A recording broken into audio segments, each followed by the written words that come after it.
November 11th, 2020. This is our Supplier Management lecture on MBW7. And today we are going to talk about global supply chain networks. Specifically, we're going to be talking, I will be presenting a case study.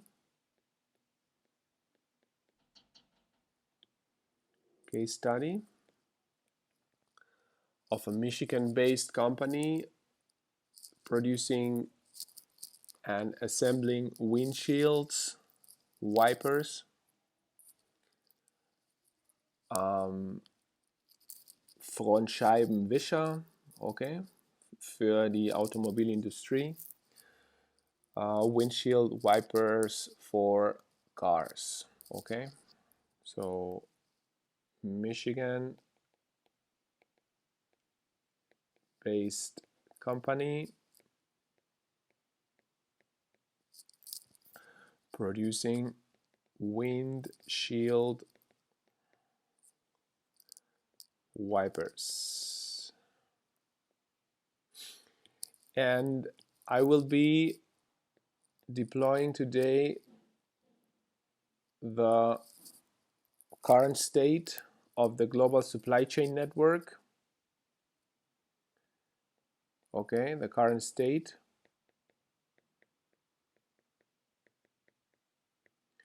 And you will get an exercise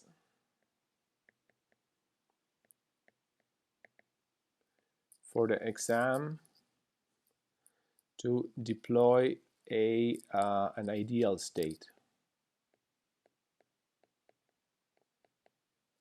Basically, in the exam, I would like you to tell me what should be done to get the process from a current state to an ideal state, and I would like you to give me also the ideal state. Okay? It's not a trivial exercise. There are some things that need to be taken care of, need to be explained, and you will need to be implementing several methods. Is it clear? So we're going to be talking about global supply chain networks. I will use a case study to explain the whole thing, and as a result of today's lecture, you will be learning about the current state and how to deploy the current state. I will ask you at the end to perform a definition of how you could get the ideal state, how you can get the current state better towards an ideal state, and you will need to be telling me what should be done to get it better. Okay, so probably as you already know from previous lectures, remember last week, we can be talking about levels of technical complexification.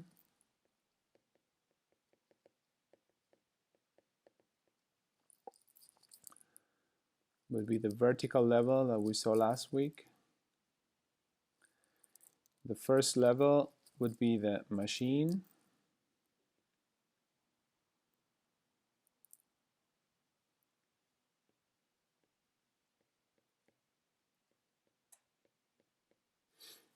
Okay, so this is our machine.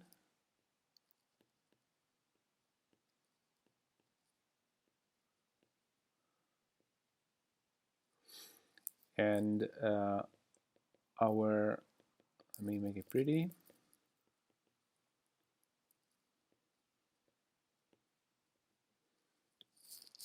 This is the first level.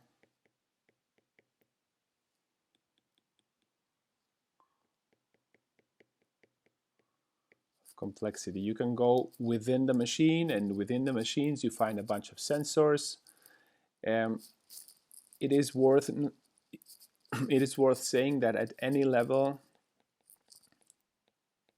of complexity,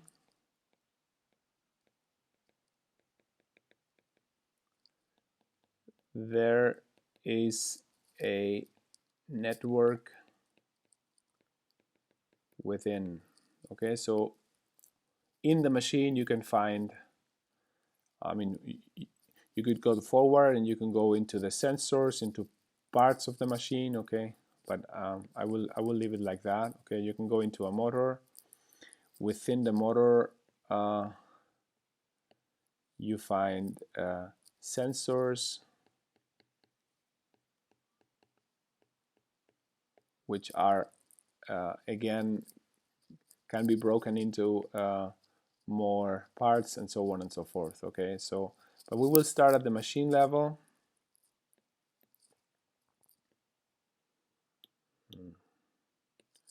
We will start at the machine level. We can aggregate several machines.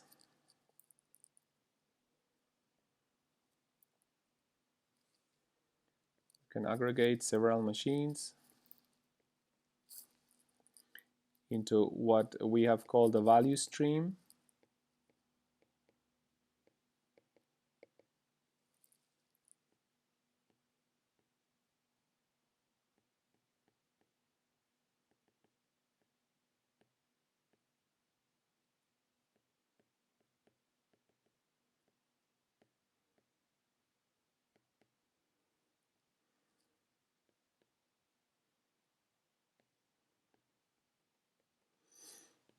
Okay.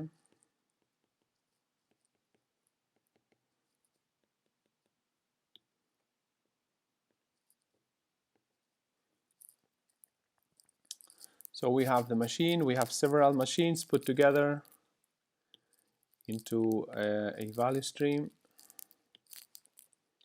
We can put several of these machines, I mean several of these networks of value streams in a bigger network, and we create a factory.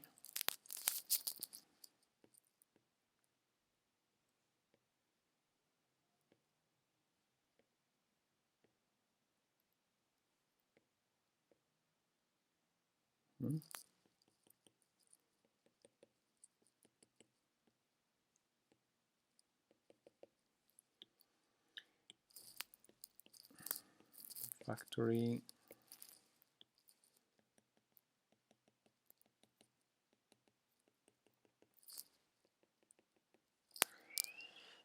And a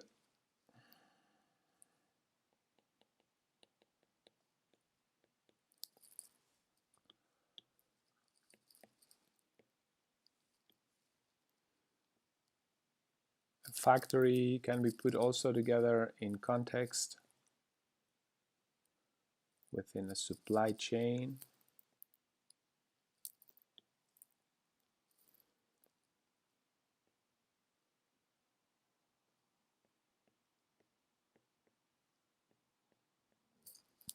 In which several factories interact.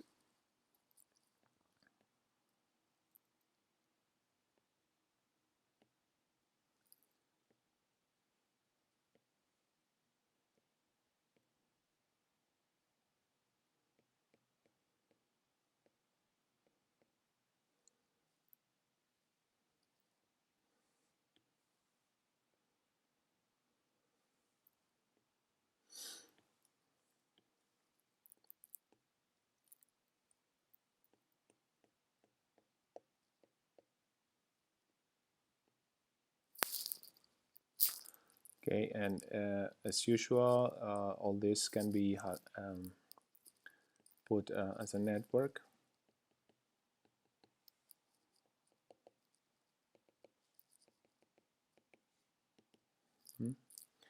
This could be Europe.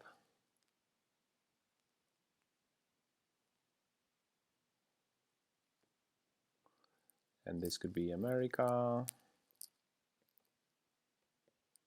South America, Africa, and so on. So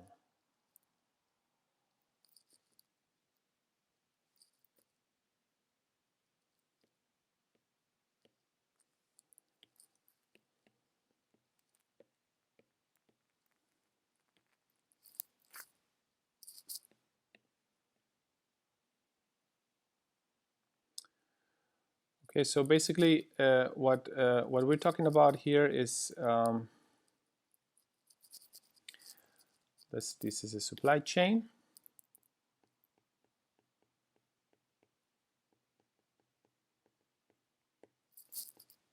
Network.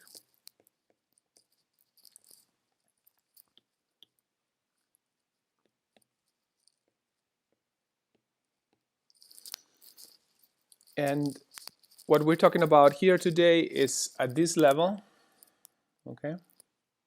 So we're going to be focusing at this level.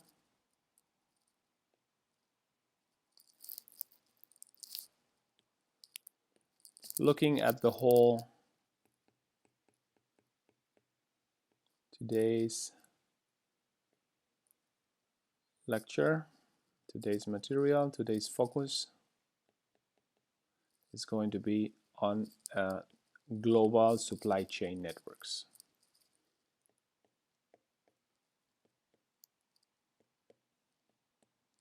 All right. Any questions?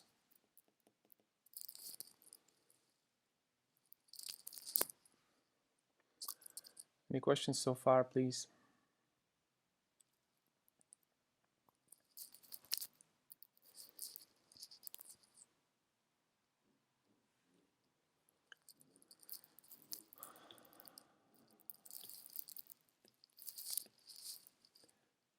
No questions? Okay.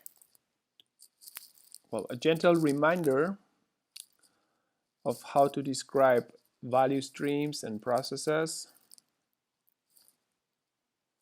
at a value stream level, which we have seen already in the past, okay? That's why it's just a reminder for those that haven't been with me before. Reminder.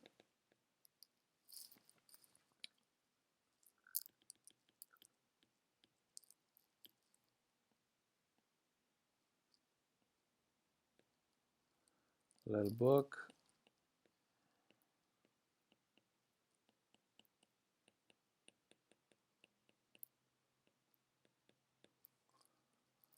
Okay, is how to describe value stream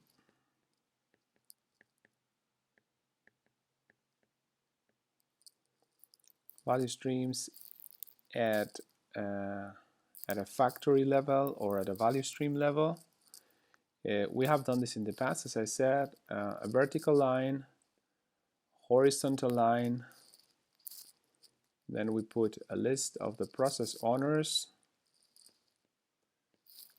people that touch the process, okay?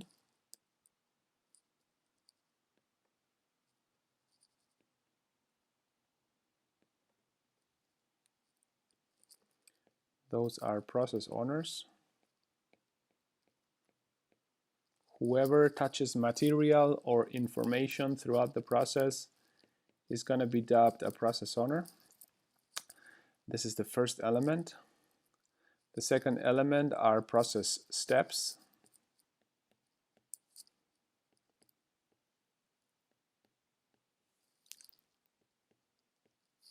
Okay. Let's paint them blue. Process steps.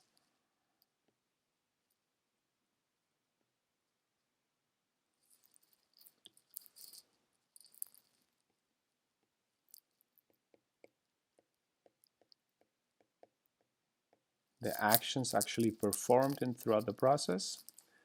Then you can find material flow,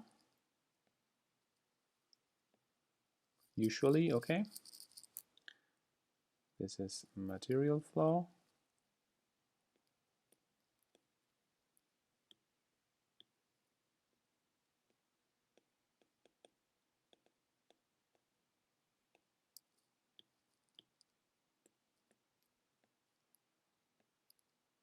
material flow, and information flow.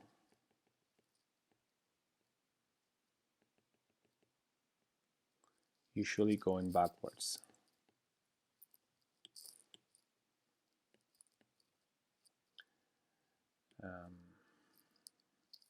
Put it light blue. No, light blue, like violet. Okay. So with these 4 elements,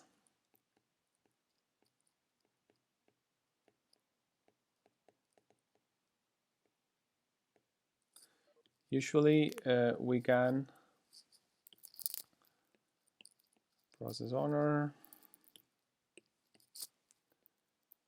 material flow, and the blue is process steps. Okay, with these 4 elements, we can describe processes usually at a value stream level and at a factory level. Okay, here and here.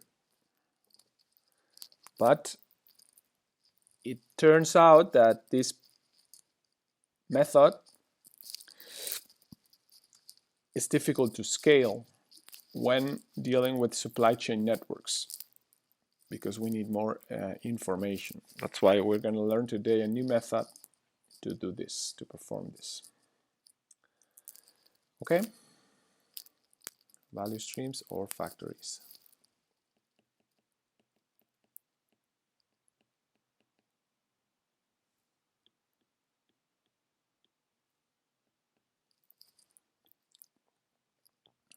Any questions so far?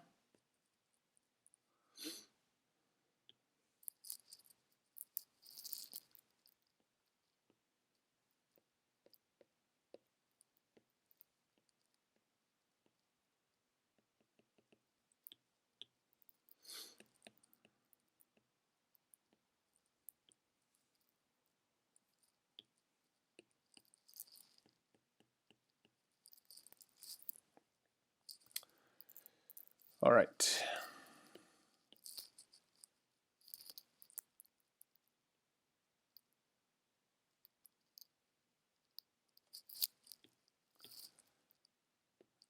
Is everything okay? Nobody's asking anything at all?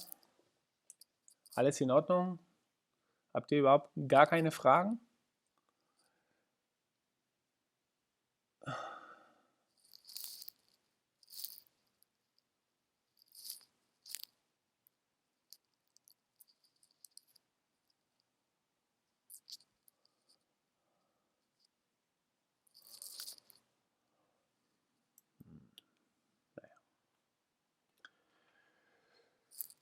Okay, so we continue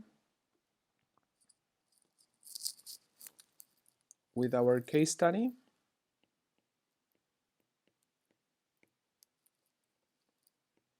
Our case study that deals with a Michigan-based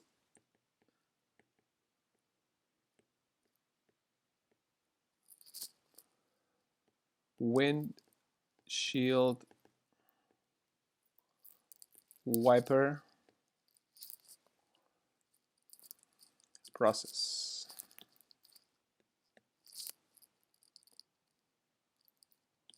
And I'm gonna be guiding you through several steps of the mapping, okay? So imagine you have 4 factories, 4 facilities.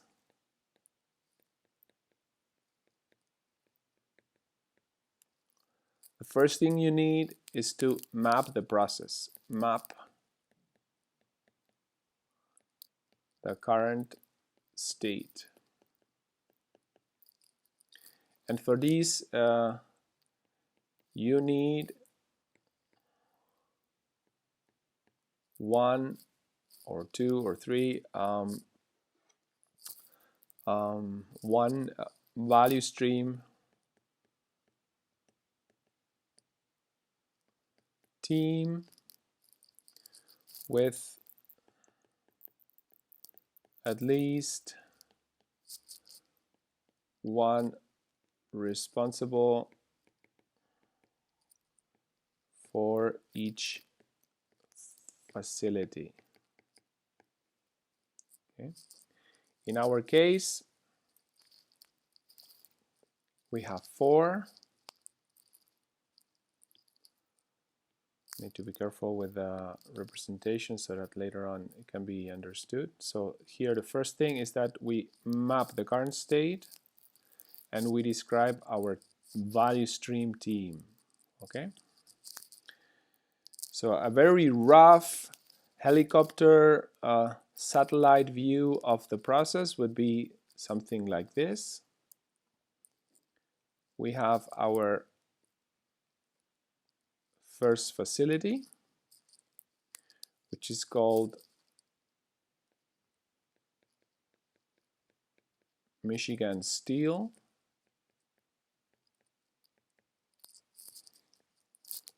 And the guy performing the value stream approach, performing the value stream, is the sales manager. Okay. These guys basically sell coils of metal. Okay, so a cylinder of metal is sold for further steel coils are sold.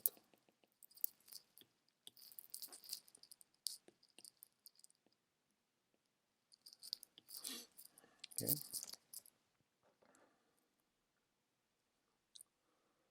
The next level, and this is an arrow that means material flow. Okay, this is material flow.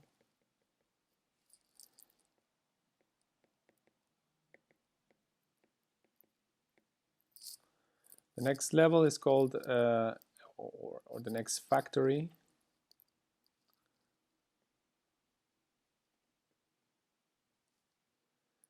it's called stampers, gamma stampers.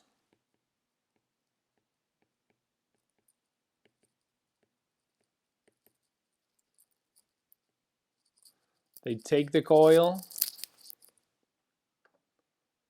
and create some metal part that looks like a windshield wiper, but it's still not it. Still, it's not a windshield wiper. It's just a metal part that has been stamped out of our coil. And here we have what is called a value stream manager.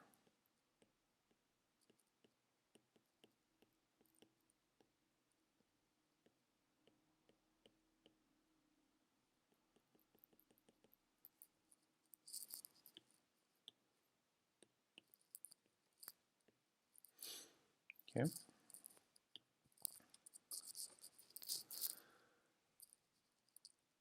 Gamma stampers is giving information. Okay, and this is the information flow.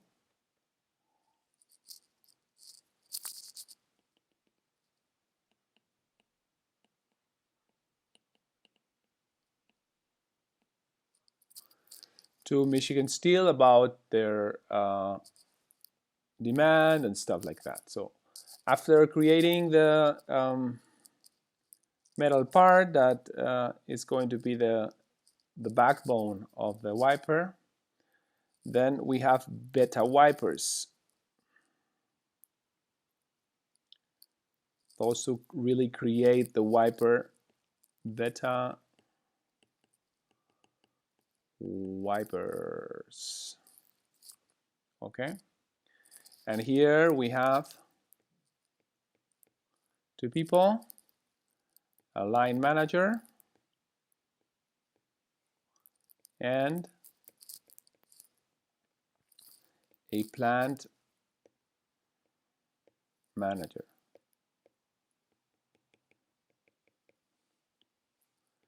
These guys are really creating the the wiper, they're mounting their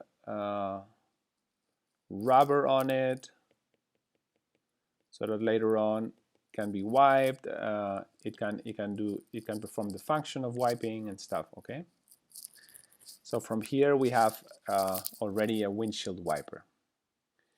There is material flow going from left to right, and there is always information flow going from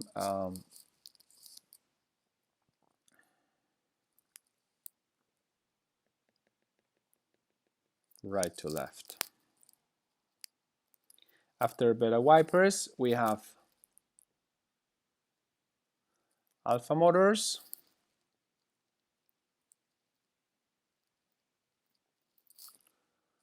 which is actually General Motors.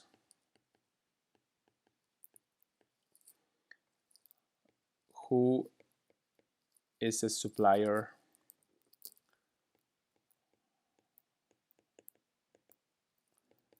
development leader. So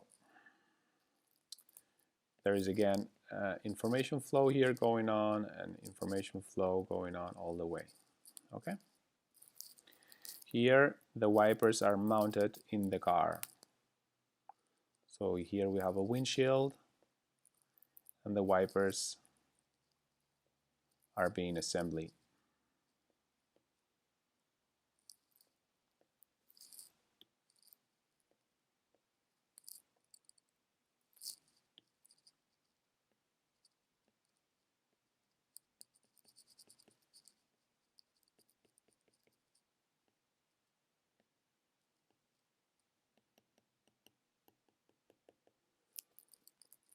So does it make sense what we're doing?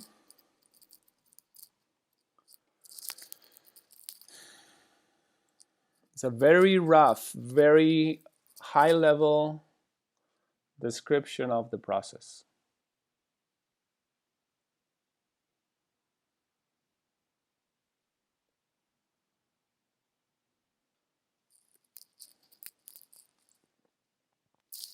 We have put together a team, and this team is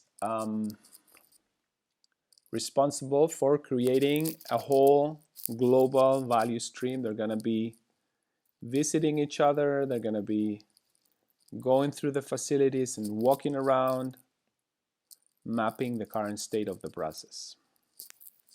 Later on, when you are working in a factory and you work for a supplier,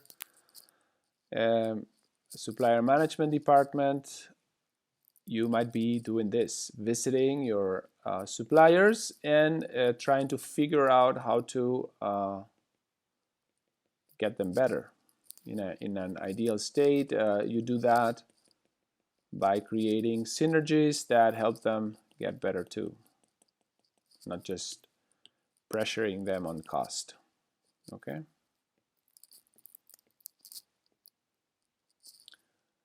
So is the problem statement clear?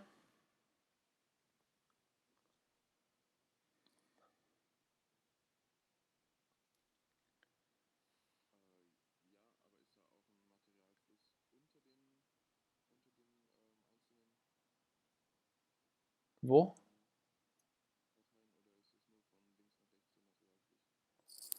Ja, genau. Es gibt nur eine einzelne Beziehung. Gibt es nur einen Materialfluss zwischen den Parteien. Okay, also nur hier. Also nur linear. Das ist jetzt nur ein Beispiel. Okay. Also ich könnte halt andere Netzwerke darstellen, aber wir machen es jetzt in Anführungsstrichen nur eine Kette. Nur eine Lieferkette. Nachher wird es viel komplexer. Und diese Kette wird zu einem Netzwerk, okay, und Netzwerkanalyse ist angefragt, aber da kennt ihr euch auch aus, okay. Wir machen jetzt nur, wie mappe ich jetzt nur einen einfachen Prozess in Anführungsstrichen auf globalen Ebene, weltweit sozusagen. Ist die Frage beantwortet? Yep. So this mapping of the process takes around 1 to 3 months. Okay, so it takes a long time. That's why you need a very specific team that does it. If you don't create such a team with responsible people, you will just not accomplish what you're looking for. We are mapping the current state. This is also important. We are mapping the current state, and as a result, you need to go to the facility physically. Okay. You cannot map a current state without going to the facility yourself, without seeing it. This is what is called go and see.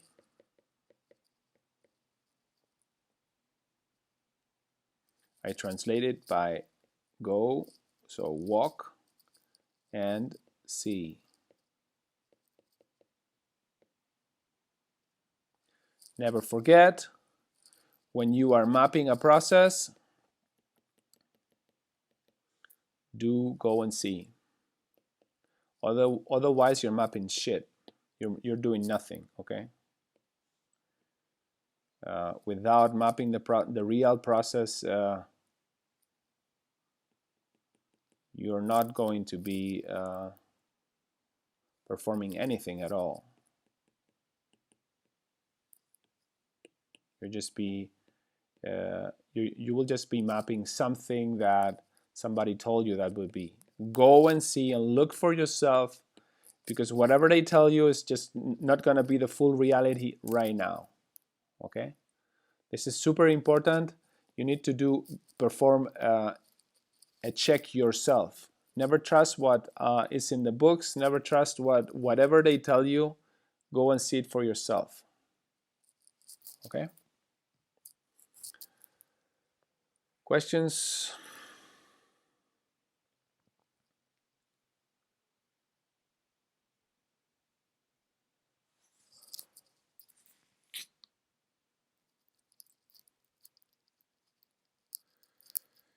Okay, well then we make a little break. In 5 minutes I send you another invitation. Now imagine we have this overview of the process, this very high level view, and we tell these people, sales manager and value stream manager, and line manager and plant manager and supplier development of the different facilities, to walk for the next 1 month over these facilities and take notes. Okay, map the process activities.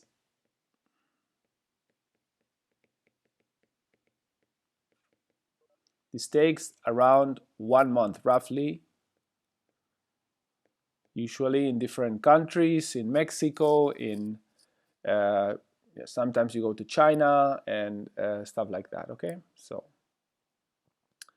And what we do is we have a list here. I am going to show you very roughly. Okay, we have a list, and later on you will get the PDF. We have a list of the physical actions required to create a windshield. Okay, physical actions required to create a windshield wiper. You have your total steps, you have your value creating steps, you have your total time, you have your value creating time.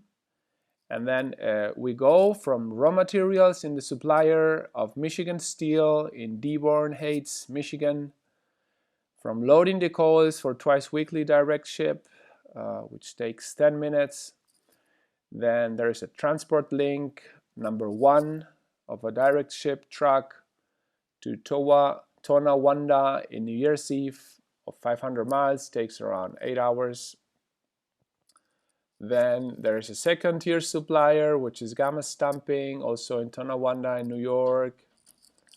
Then a second transport, and so on and so forth. So there's a bunch of activities, okay? You will get them later on in the PDF, no worries, okay? Describing the whole work that these people have been doing when analyzing the process. So once you're done with this, okay, which takes a lot of time and a lot of energy, there are as much as 73 different steps. You need to summarize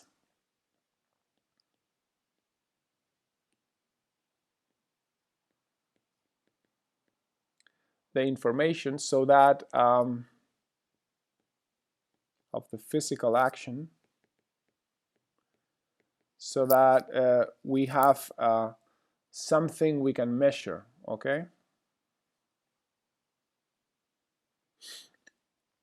And the summary is could be something like this.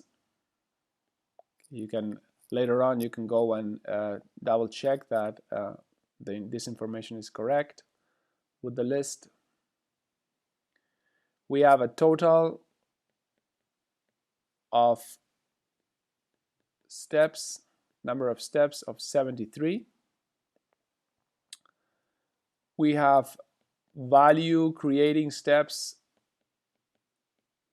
a total of 8. Okay. And we have a total time of 443 days and a total value creating time of 54.3 minutes. Okay. The total distance taken by the product is 5,300 miles over 7 transport links.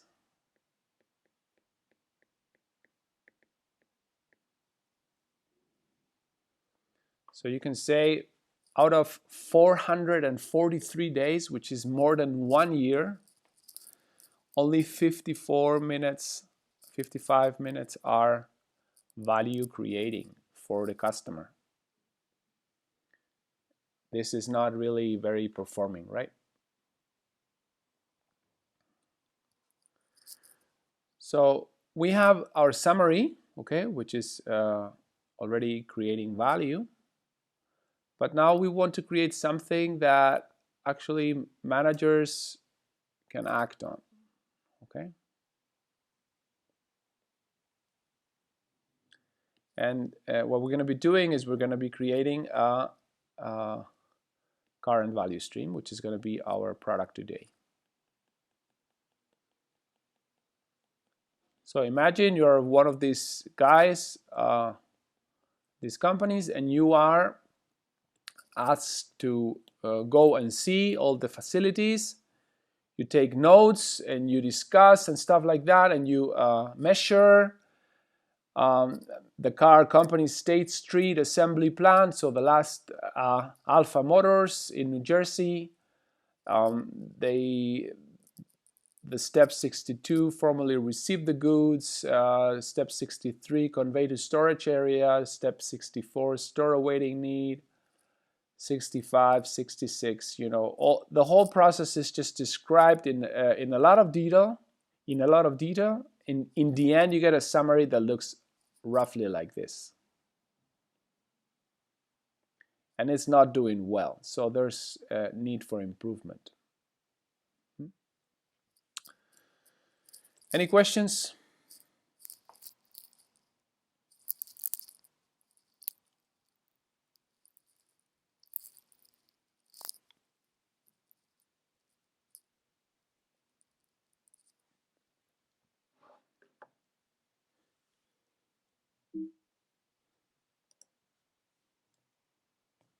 Any questions, please?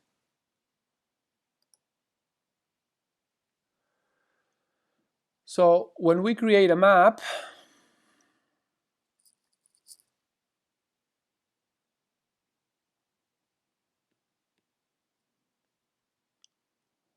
it's kind of the core today.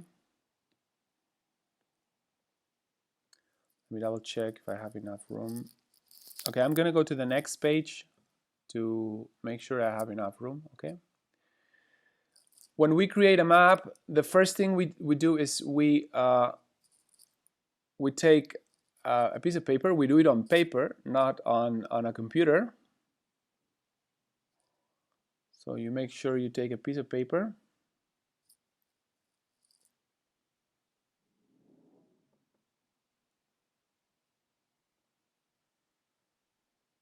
And this piece of paper is usually an A3 format.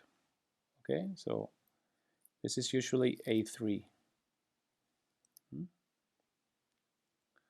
And then here I'm going to write the instructions.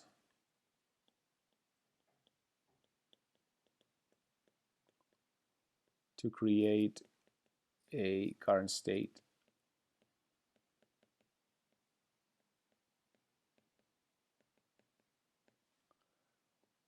Global map.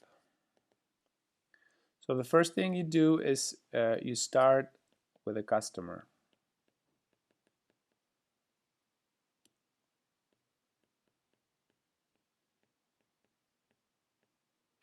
You start mapping the customer, okay? So the customer is on the upper right corner. Let's put it here, okay? On the upper right corner, we put our customer.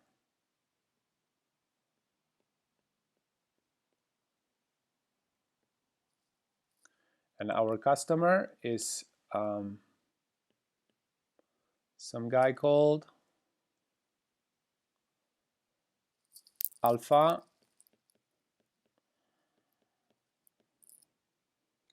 Distribution Center.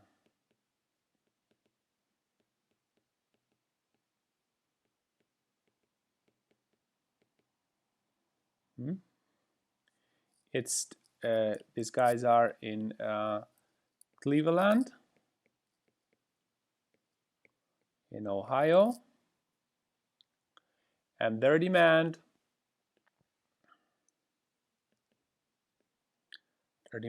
is 960 parts a day.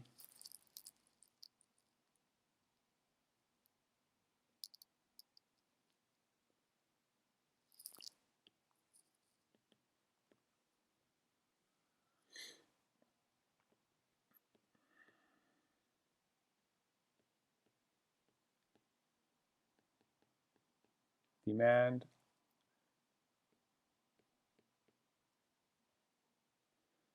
640 of A. These are the different types. 426 of ST. Different types, okay? 214 HD. 320 of B. 213 of ST. And 107 HD. Different types of products.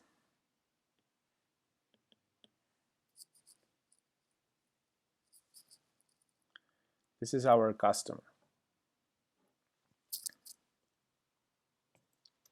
This is the first thing you map. The second thing you map is your facilities. So you go.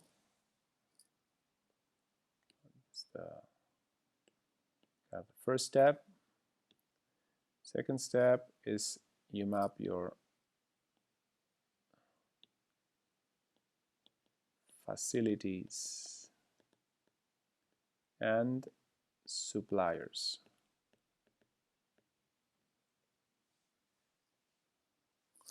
So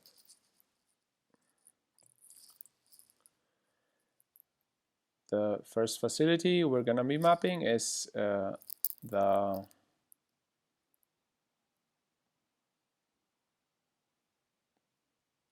Michigan Steel.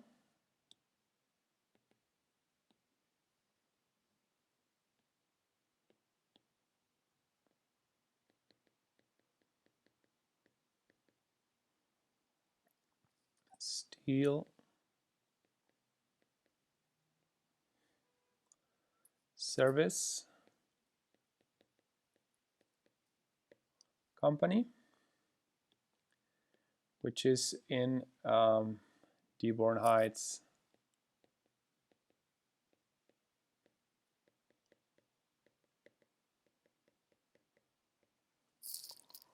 in Michigan. This factory is close to Grand Rapids, for those of you who have been there. So then we have our first supplier, Gamma Stamping.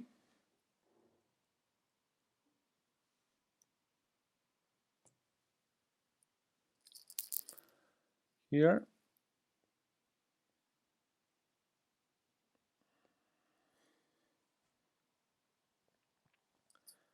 The warehouse.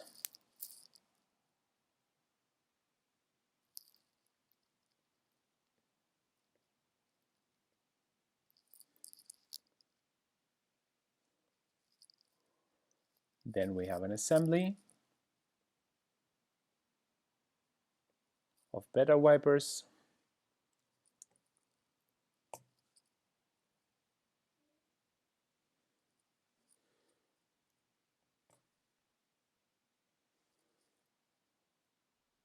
Maybe I need to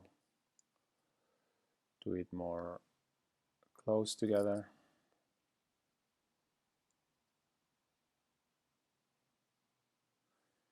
Wait a minute. I want to get it right because later on there's a lot of information in here. So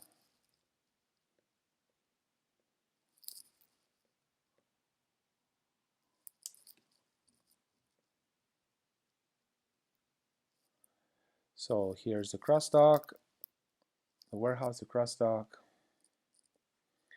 another crossdock, and the assembly. Okay. So if we go step by step, here we have Gamma Stamping. Sorry.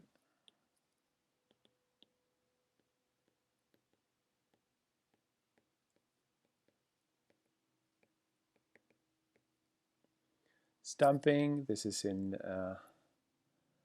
Tonawanda,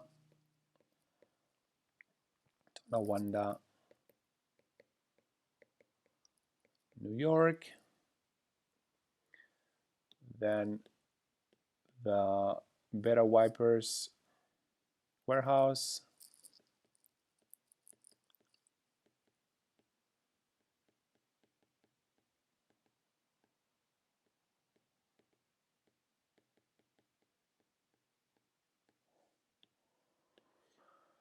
It's a warehouse, so I put it like this with a little door. This is in Harlingen in Texas.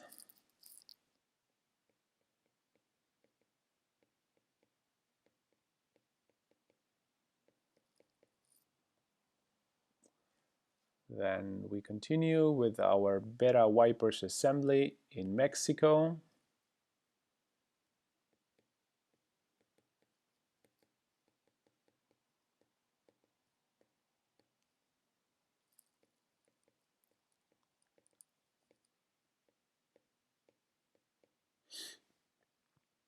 In Reynosa.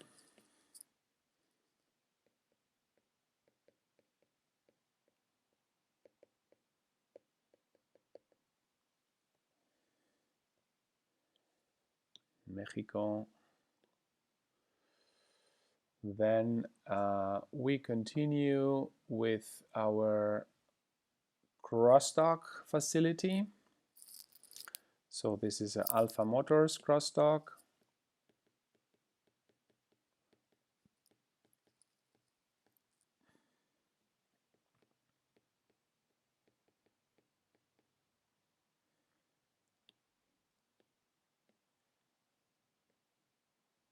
which is just like a logistics center.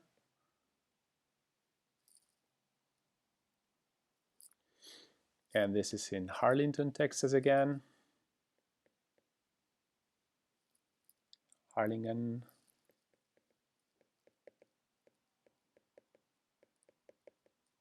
Texas. Then we go to Alpha Motors crossdock.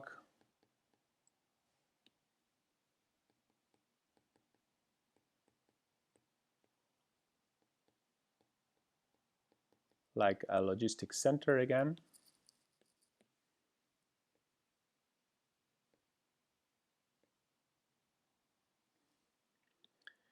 And this is in El Paso.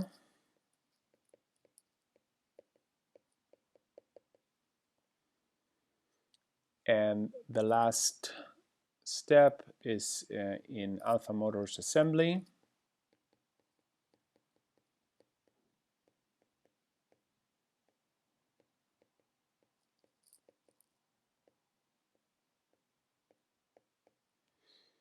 Which is in West Orange, New Jersey.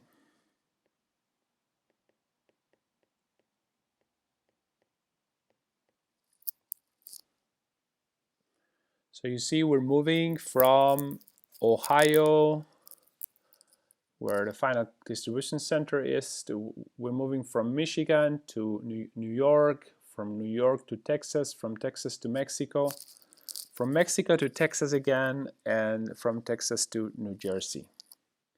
So this is a crazy but very useful supply chain network. Just so that you get a feeling, when I was working for some automobile company, our motors that I was working in Japan, okay, so the motors I was assembling in the factory in Yokohama were being casted in South Africa. From South Africa, they would send the casted motor block to Brazil. In Brazil, they would perform some machining. From Brazil, Sao Paulo, they would send the castered and a partially machined motor block to Detroit. In Detroit, they would perform some machining again and some assembly. They would send down the motor block to from Detroit to Germany, and from Germany they would send it to Japan. So the motor in the end was traveling around 40,000 miles until I would get the motor. Now imagine you have one quality problem in Japan that you haven't seen before, and you have a whole supply chain filled with defect motors eventually, and you need to start flying your motor blocks or your motors. It's quite expensive, okay, in order not to break down the supply chain. So these global processes are the name of the game. They are very, very inefficient, as you can see, okay, so you can see here 443 days and only 54.3 days are actually value adding. So you cool with the process so far? You have any questions?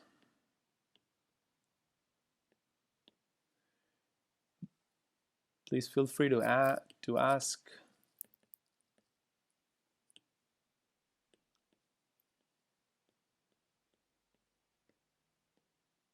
Any questions, please?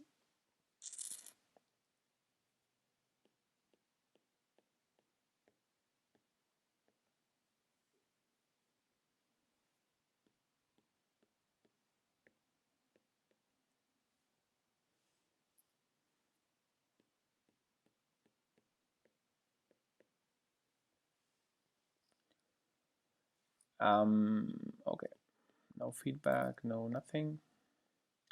Well, I guess it's your decision not to ask. Personally, find a little bit sad that you don't engage into a dialogue, but well, it's your call, I guess. Anyway, we make another break and send you another invitation in kind of 5 minutes.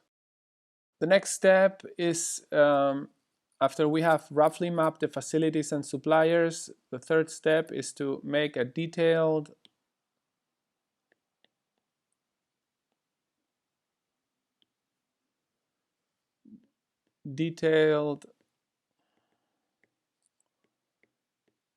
value stream map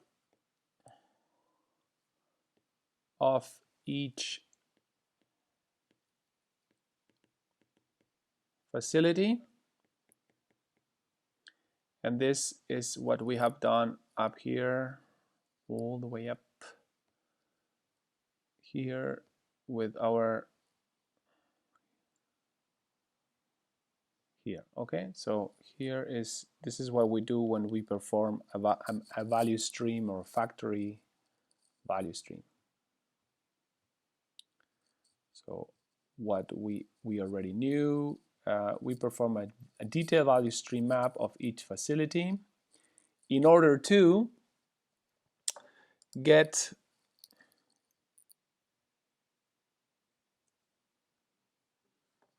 information of each process step.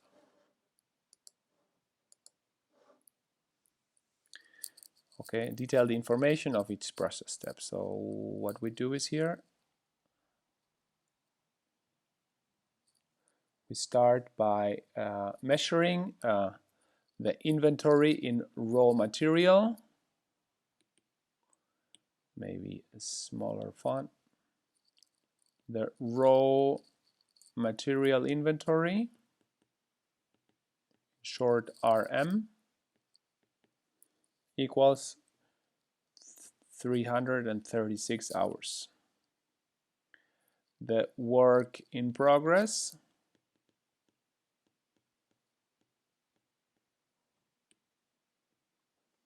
or WIP equals 110 hours, and the finished goods or FG equals 48 hours. This facility is working on 3 shifts, 5 days a week.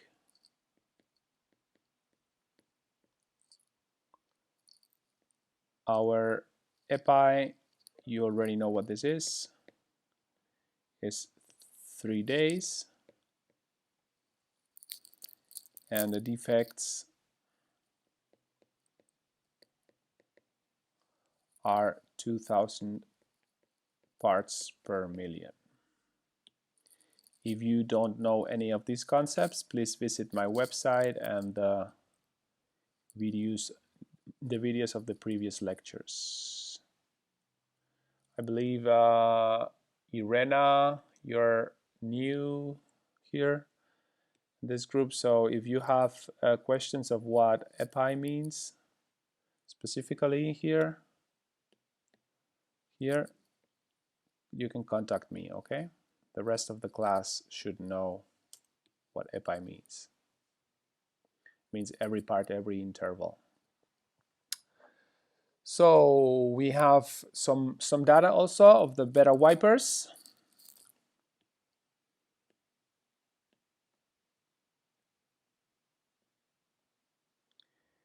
And here we have RM, raw material inventory of 56 hours, WIP of 41 hours, and finished goods of 12 hours. So I am really concerned about the fact that you don't ask any question. Maybe it's because you don't care, or because I don't know. Okay, I am really concerned. So can somebody tell me why am I using time to measure inventory? What does it mean?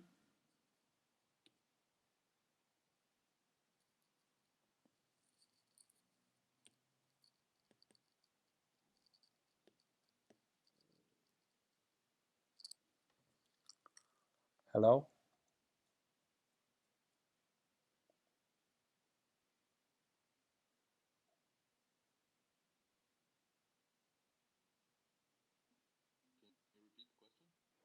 Yes, I can repeat the question. Can somebody tell me why I am using time to measure inventory?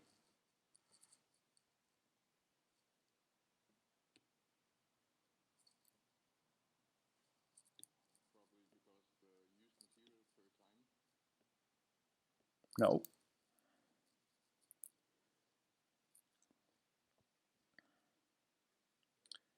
So listen carefully. If you are not understanding what I'm saying, you should ask. Otherwise, we are wasting our time, you and me. Okay? If you're not understanding what I'm saying, you should ask. That's why I'm here for, to answer your questions. I already know this. So the reason why I am using time to measure inventory is because it's the coverage time. It's the time that this inventory covers a certain demand. Okay, so if I have an inventory measured in parts, number of parts, and I have a demand measuring number of parts needed per time unit,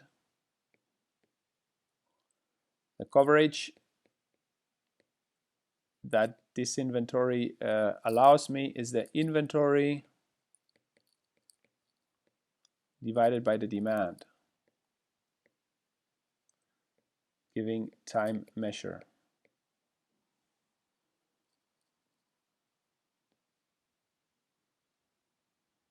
That's why the WIP and stuff is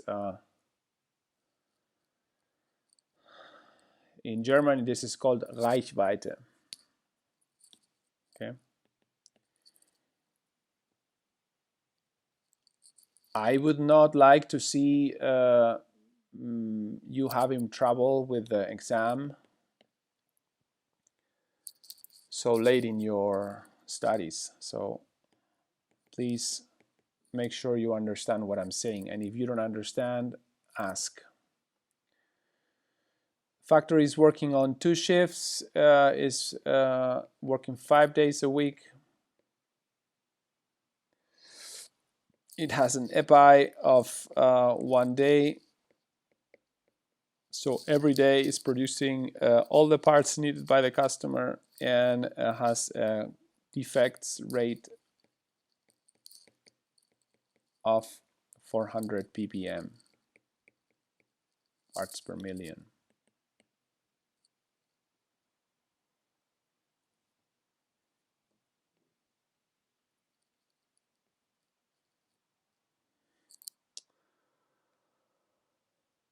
Okay, so and then we have also Alpha Motors assembly, similarly.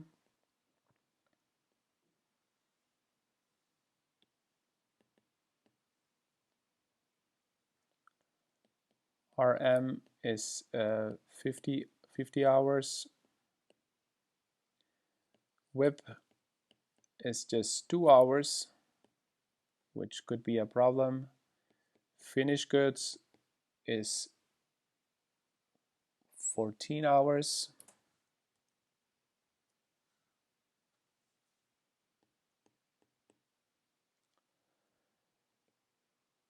It is working on 2 shifts, 5 days a week.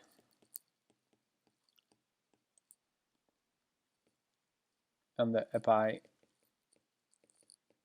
is 1 day.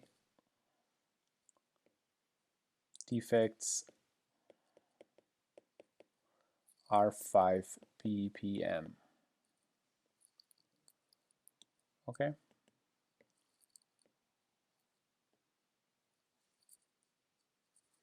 So you see we have information regarding the products and the processes of each facility, and this is something that you need to be doing. You can only do if you perform a detailed value stream of each facility, as we have said before. So any questions?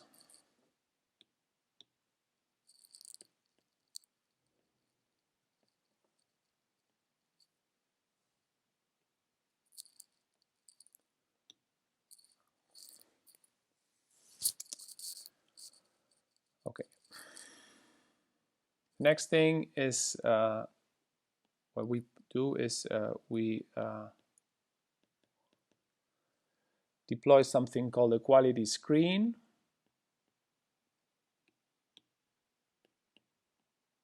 A very useful tool.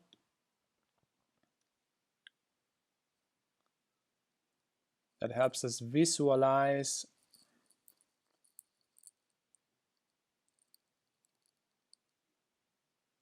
performance of the process in just one site. It's going to help us visualize demand and quality in just one slide. Okay. So Michigan to Gamma, and here we represent the PPM defects. So Michigan to Gamma has more than 10,000. Then we have Gamma to Beta, and this one has 2,000. Wait, am I missing something here? I think I'm missing something. No. Cool. So these guys, Gamma to Beta, are having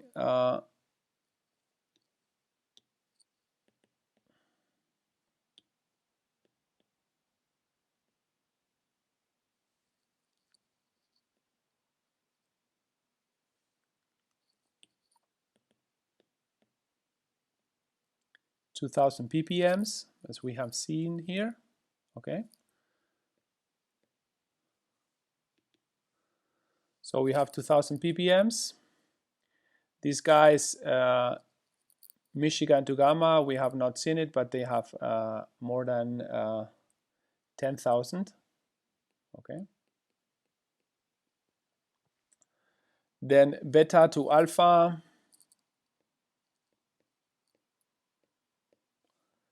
has 400 ppms, so around here.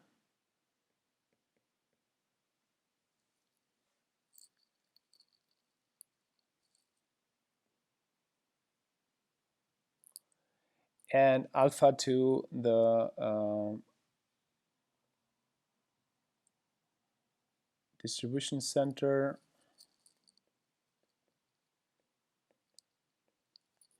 has 5.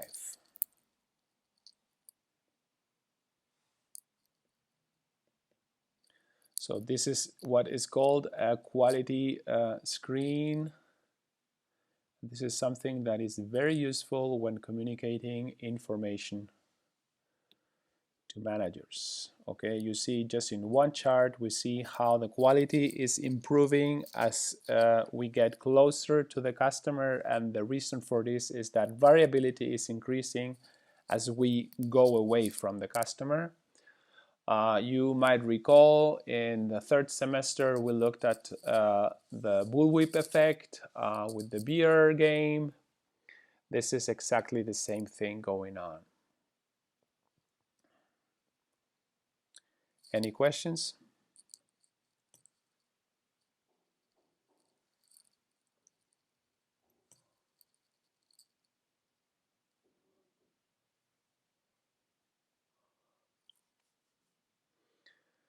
So we can say this is our delivery.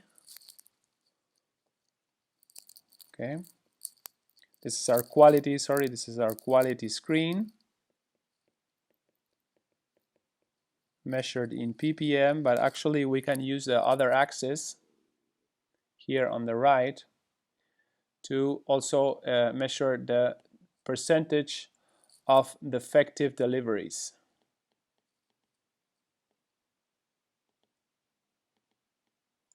So when you deliver a product, sometimes they're defective or the delivery is wrong in the wrong quantity, and we can map that, let's say 5 and 10, okay, and we can also represent this maybe with a different color. Here we have 10% defective delivery, here we have an 8% defective delivery, here we have 4% effective delivery, and here we have a 1% effective delivery. So here you can see also deliveries are getting better the closer we get to the customer. So this is what is called the quality and deliver screen.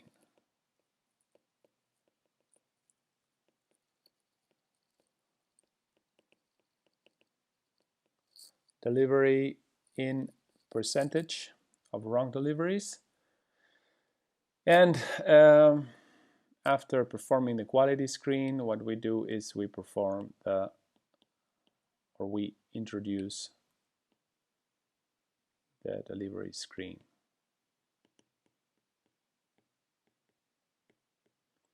Here we are mapping the parts per million, here the percentage of defective deliveries, wrong quantity, wrong product, wrong sequence, whatever.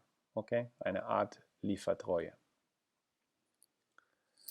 All right, any questions so far?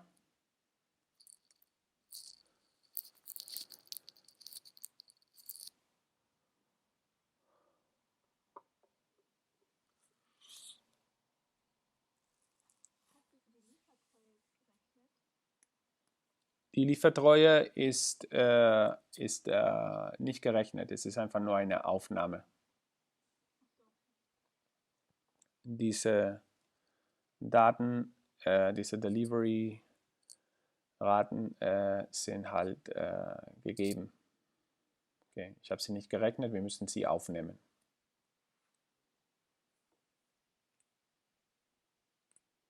Diese Aufnahme erfolgt dann durch die Wertstromaufnahme der jeweiligen Facilities.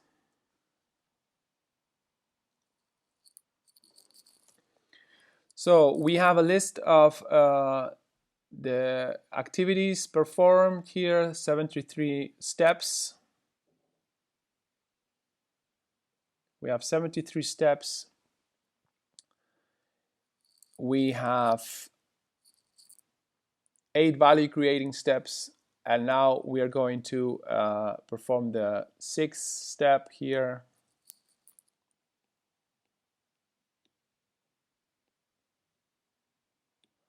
Which is mapping material flow.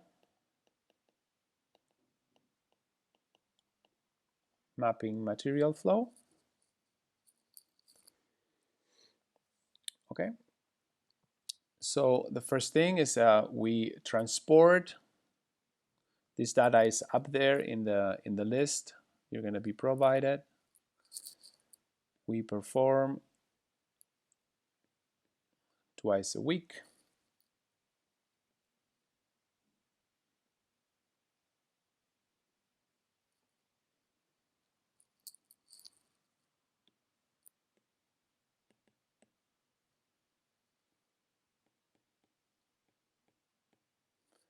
Twice a week, a truck delivery. and 6 times a year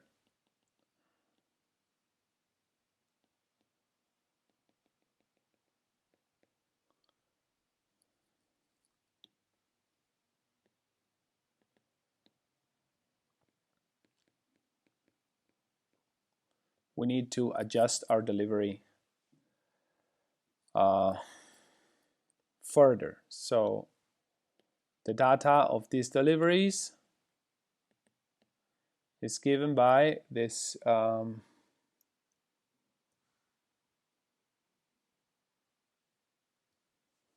each delivery finds takes 500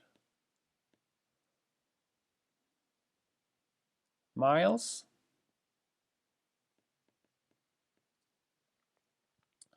The ship batch, wait, sorry, let me use another font, otherwise it takes 500 miles.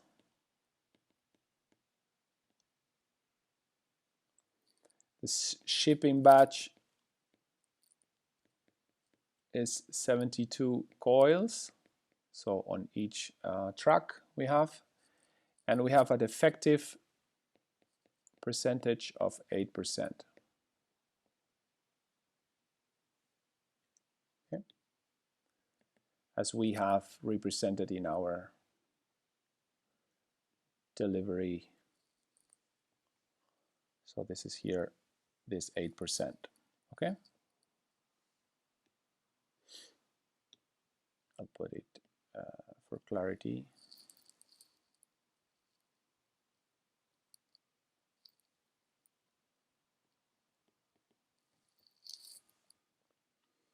All right. So we have our defective rate of 8%. So how do we transport data, the material from gamma stamping to beta wipers, from New York to Tonawanda to Harlingen, Texas? Well, we can usually we perform a truck delivery.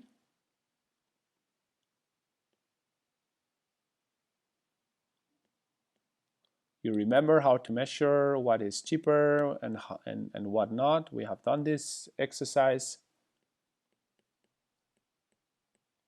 twice a week, but also you need to adjust your deliveries by plane, because sometimes stuff goes wrong twice a year.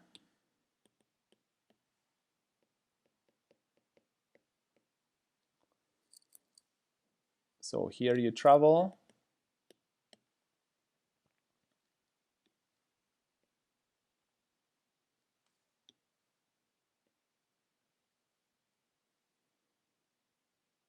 Here you travel.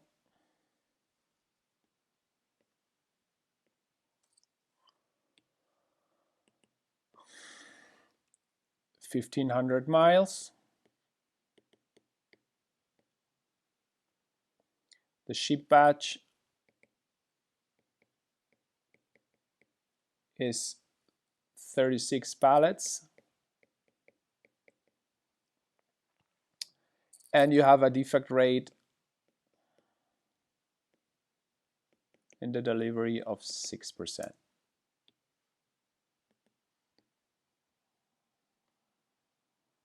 Okay.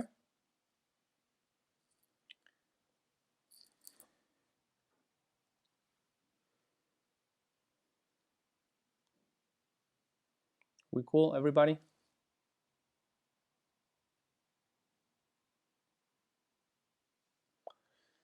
So from Beta Wipers warehouse,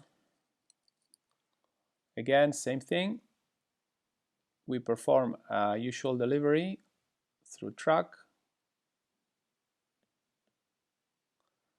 once every day.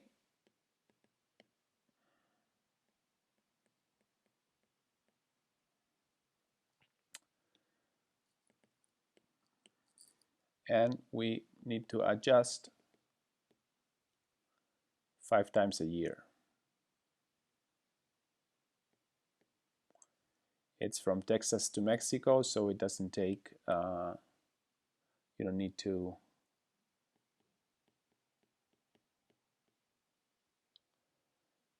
be sending you don't need to be flying. Okay, you can just perform a shipment with truck. So the data here is just 100 miles.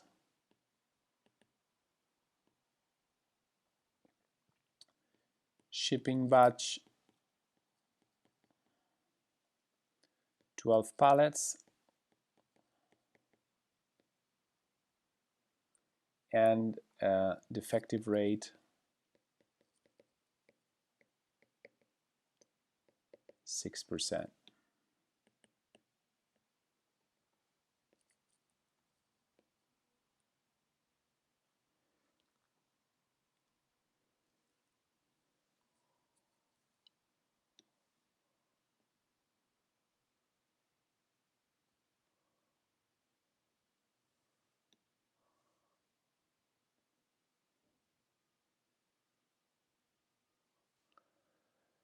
Here again, from beta wipers assembly to alpha motor docks.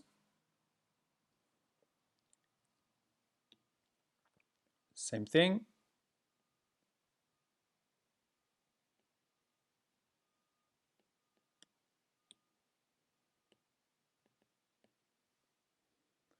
Once every day. And the information here is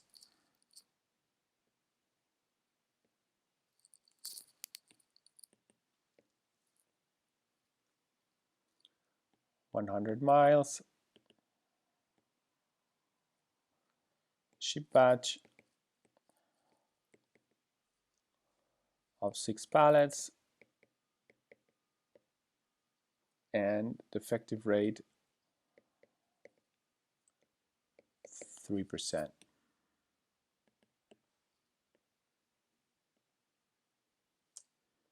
Also perform a delivery.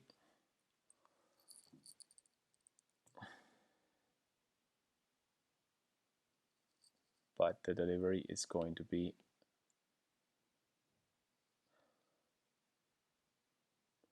directly to the assembly. Okay, so from here we perform a delivery with plane directly to assembly. By plane, and this is actually twice a year.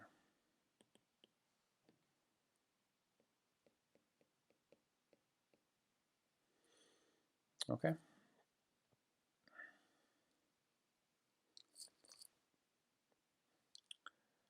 think I'm gonna need to move it.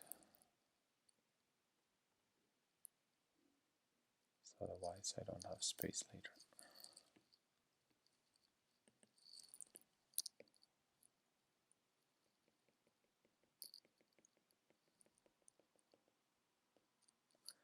Here, as I said, there's a plane adjusting the demand, some missing goods, and this happens twice a year. Twice a year we need to fly products from Mexico to assembly in West Orange. I have forgotten to put it. West Orange, New Jersey. So from Alpha Motors,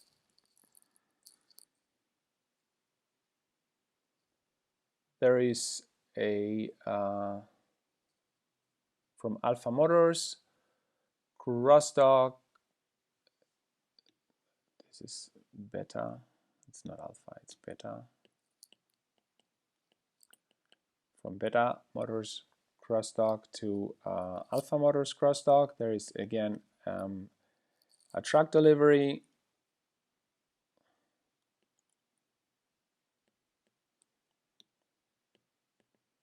this is once a day.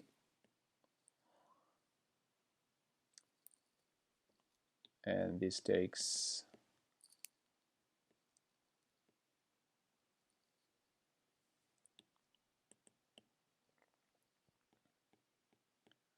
600 miles. The ship batch,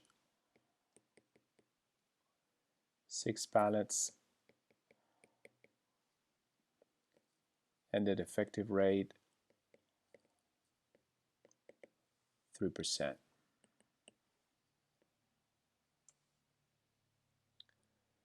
And here again, from Alpha Motors crossdock to Alpha Motors assembly, I have here another delivery, also once a day.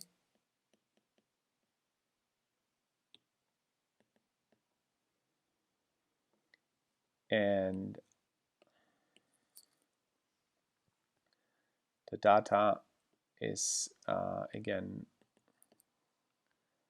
2,000 miles, ship batch, how big is the shipping, 6 pallets. So every day I'm sending 6 pallets, and that effective rate is 3%. So I'm just giving the effective rate forward. Okay. So can you follow the discussion?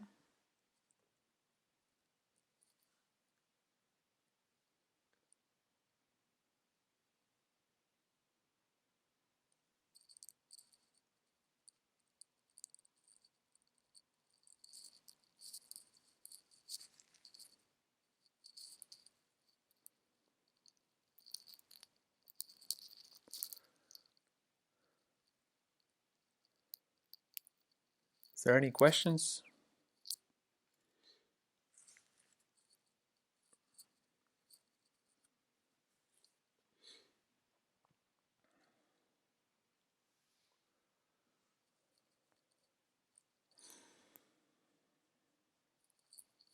No questions. All right.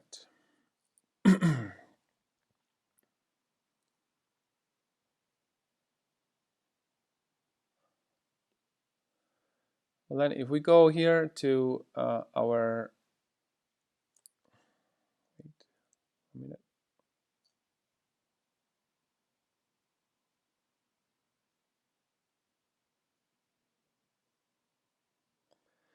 So once we have the material flow, we map the information flow.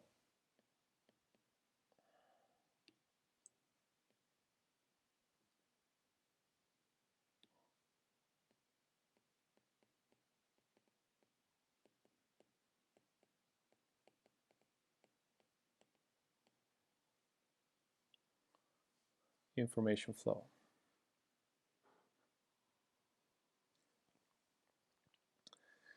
Here we have our company is the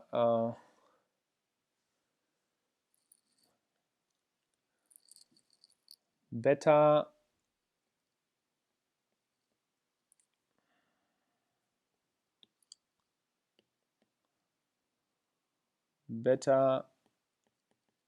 production control. Okay.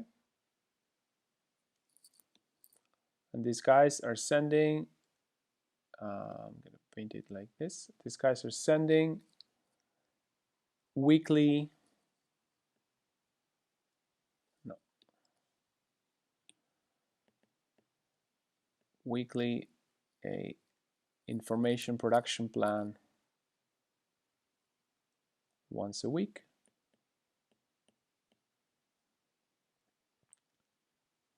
A forecast for 6 days.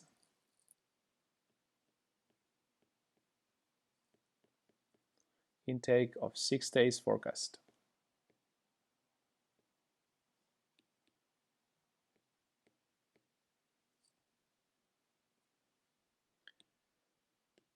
Beta production control is sending to gamma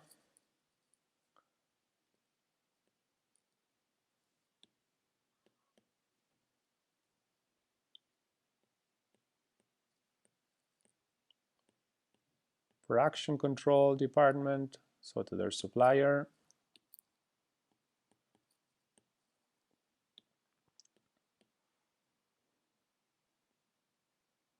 Weekly and intake forecast for the next 14 days.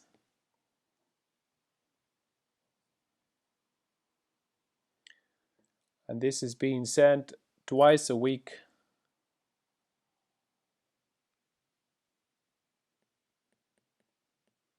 It's updated twice a week to the plant, and is sent also once a week to their supplier, also with an intake of 14 days.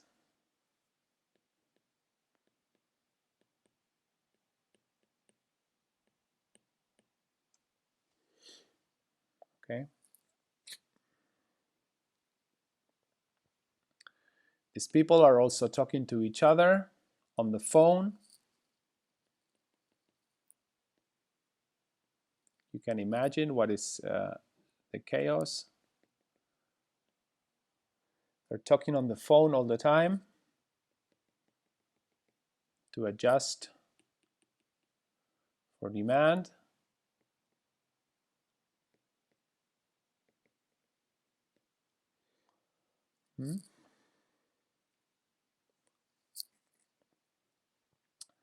And the beta production control is also, of course, communicating with the warehouse here on a daily basis.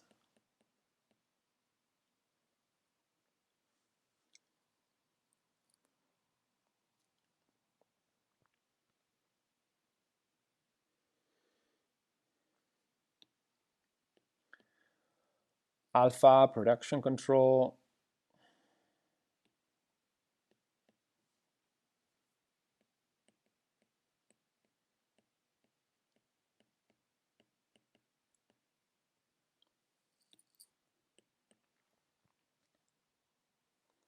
It's being informed on a weekly basis of an intake of 6 days by the customer, and then these guys are updating daily, every day, to all the related parties. No, this is not correct. Here, here, and here. All updated daily. Once a day, once a day, and once a day.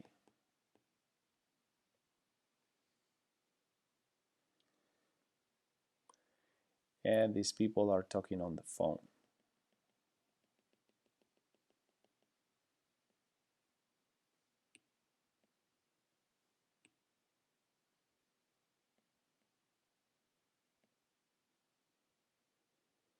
Okay. So what we see here is the result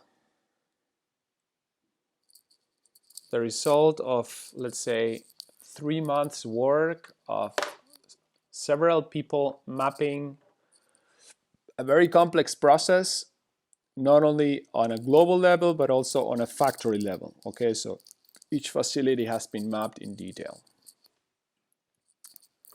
Any questions so far?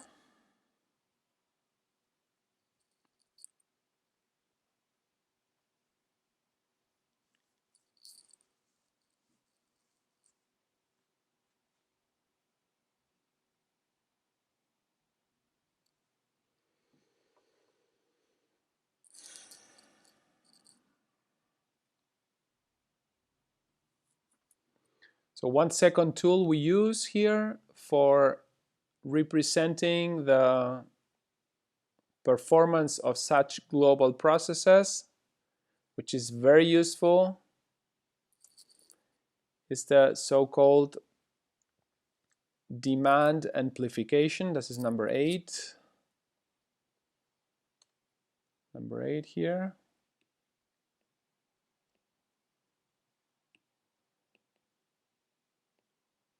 Demand amplification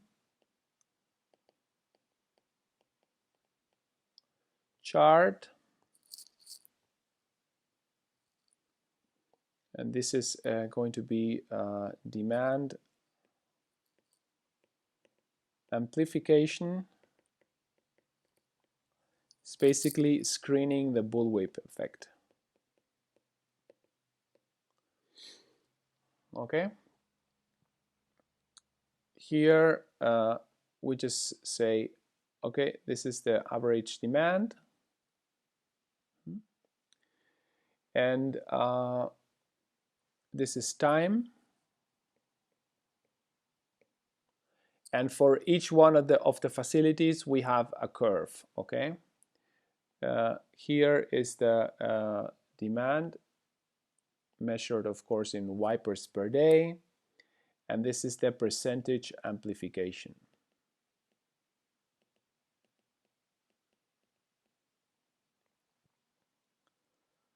So from the average demand, this is the average demand. For each of the facilities, we have every day we have a demand that goes up or down, and this is the percentage that goes up and the percentage that goes down. So for let's say this is going to be the black line is going to be alpha DC. For alpha production, it's going to be bigger.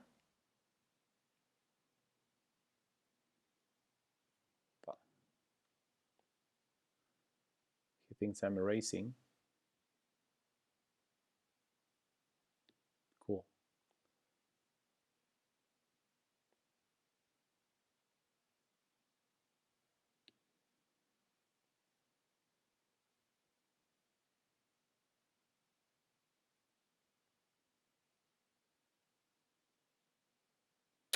Man.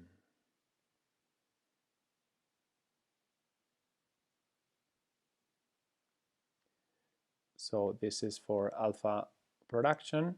The demand amplification is going to be bigger. For beta production, let me make it blue. Beta production, even bigger. And this is just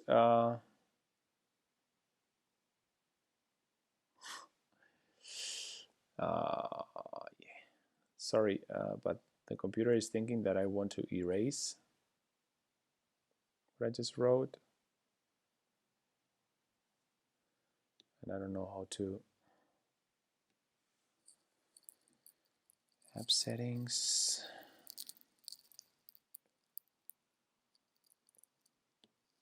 Delation gesture. So now, yeah. Sorry about that. So this is the blue, this is beta, and the farther I go, beta orders to gamma. Farther I go, the more amplification I will have. This is just a measure, as I said, of the bullwhip effect.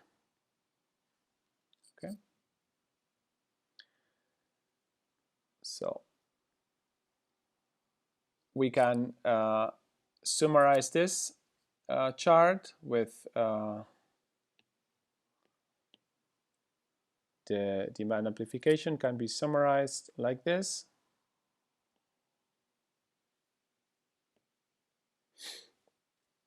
We have here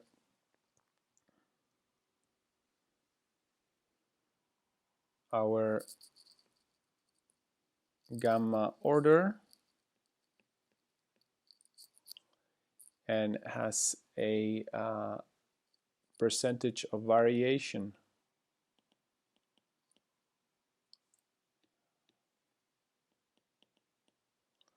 of over 35%. Gamma production has a percentage of variation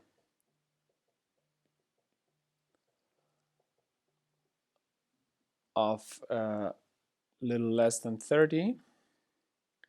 Then beta order has a percentage of variation of 25%. Beta production has a percentage of variation of around 20.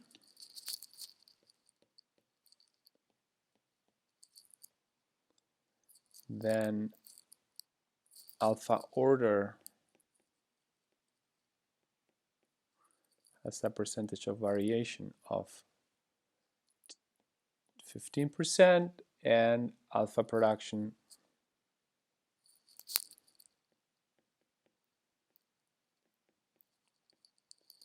has a percentage of variation of around 10%.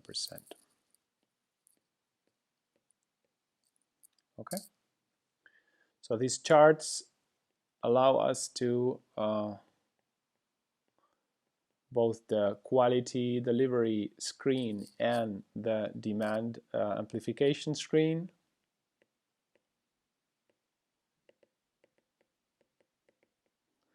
Allows us to describe the whole process here with just 2 graphics.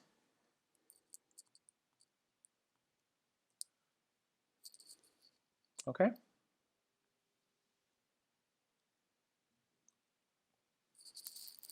So with this information, I want you to try to answer following questions.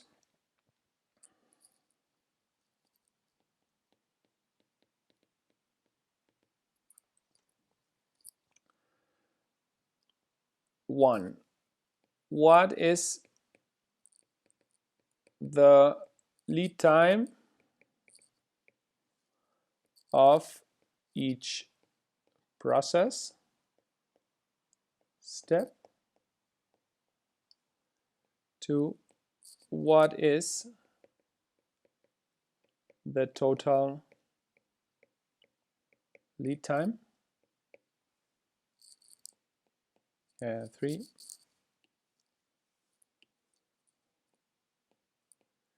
what is the percentage of value adding time to non-value adding time?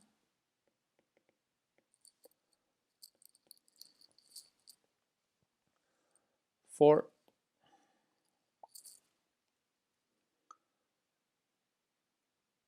how can I rearrange the process to reduce lead time?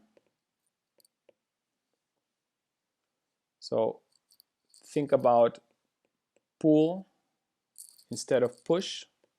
Right now we have a push organization. Okay, think about Kanban. Think about supermarkets. All this is known. Okay. Number 3, what are the inventory turns? In German, Umschlag, Häufigkeit.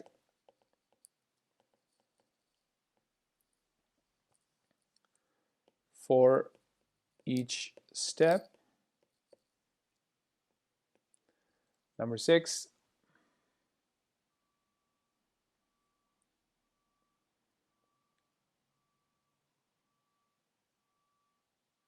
yeah, I think that's it. I think that's it. Please propose an ideal process and argue why. Okay, so you can change the facilities. You can make a case study out of it. We want low inventory. We want lower demand variability. We want to increase process capability. What do we need to do so that this whole organization gets better?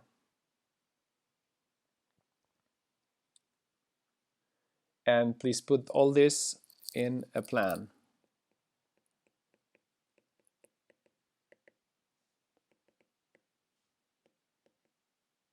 That is actionable. This means I want a Gantt diagram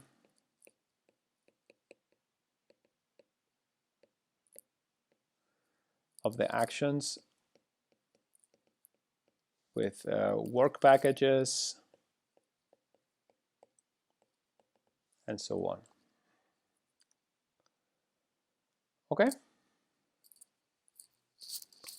So let's see who gives me the best solution. Think about it. Next week, you will be presenting your solutions in class. So you will take turns. I will give you the presentation. I will give you the screen, and you can present your information. You don't need to do it digitally. You can present your information on a piece of paper. Just you need just to photograph it and put it on your screen. Okay. Do you have any questions about the questions? About the exercise?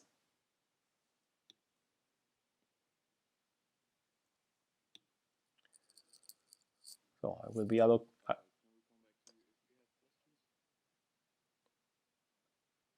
yes, you can ask questions. I will answer. I will give you hints. I will not give you the solution because I want you to fight a little bit. But of course, you can ask always. You have my WhatsApp number. You have my email. You have the YouTube channel. You have anything. I'm happy if you ask. So thing is that I might not give you the answers you're looking for because I will not give you a solution. So some people are asking a question so that I solve their problem, but it's not my monkey, it's your monkey. Okay. So manche Leute fragen, damit die Übung der Affe halt auf meinem Schulter ist und nicht auf dessen Schulter, aber das gebe ich gerne zurück. Okay.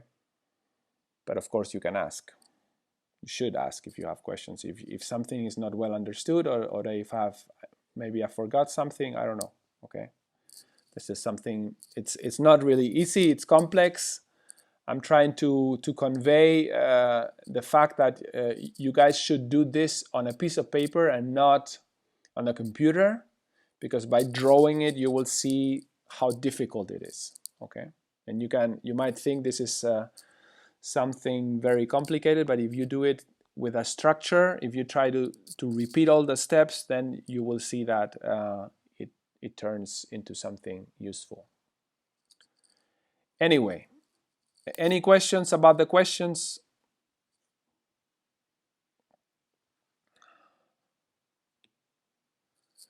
Well, then I will upload the material as usual on profh4.com, and you can contact me anytime. I will give you around 15 minutes next week for each one of you to present, so make sure you have your material ready.